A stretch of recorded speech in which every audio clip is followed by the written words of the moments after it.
For those of you that were wondering what happened with that scalloped fret job, it's successful, and I'm finishing the aesthetics right now. So leveled, crowned, polished on top.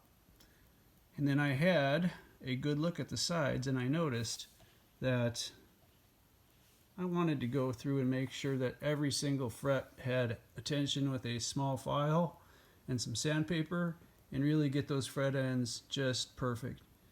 All level with the edge of the board, all with a nice, beautifully rounded edge, and as much fret as possible with a rather minimal angle of bevel, so you have fret almost all the way to the edge of the fretboard.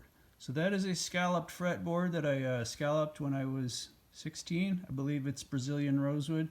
If I turn it this way, you can see some of the aesthetics that need cleanup. There's some glue here that needs just to be sanded away with some 600 grit or something like that, or scraped away with the back of an X-Acto number 11. That's it. It's done. And the true test, I don't need to put this on the guitar to know how wonderful things are going to be. Now, I don't like laying a steel or a stainless steel straight edge on my frets because it can scratch them. These are not stainless.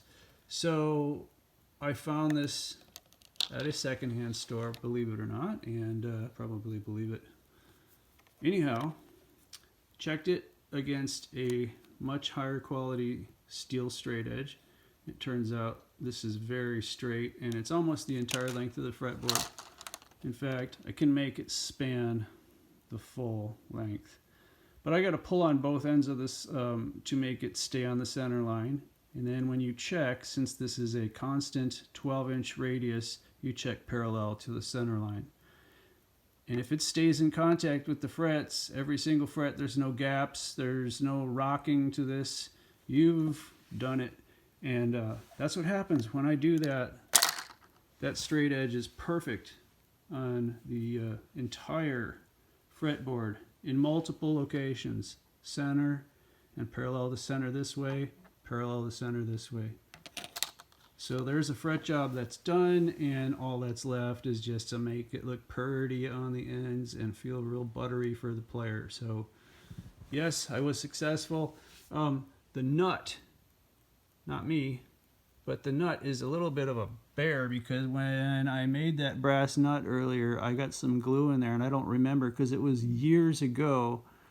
So it's coming out kind of difficult, and the slot, I wasn't careful when I was younger, so I accidentally widened it, thank God, in this direction, not in this direction, otherwise I'd change the whole scale.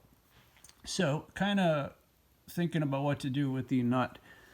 I might shim with some brass sheet metal if I can find some.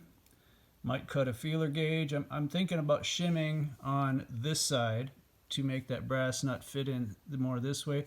And instead of cutting a whole new brass nut, maybe putting a shim underneath a thin metal shim just to raise it up, because these frets are significantly higher than those thin vintage style frets that were in there before. These are the full-on, I think they're 6100 or 6150. They're not the super jumbos, they're the regular jumbos.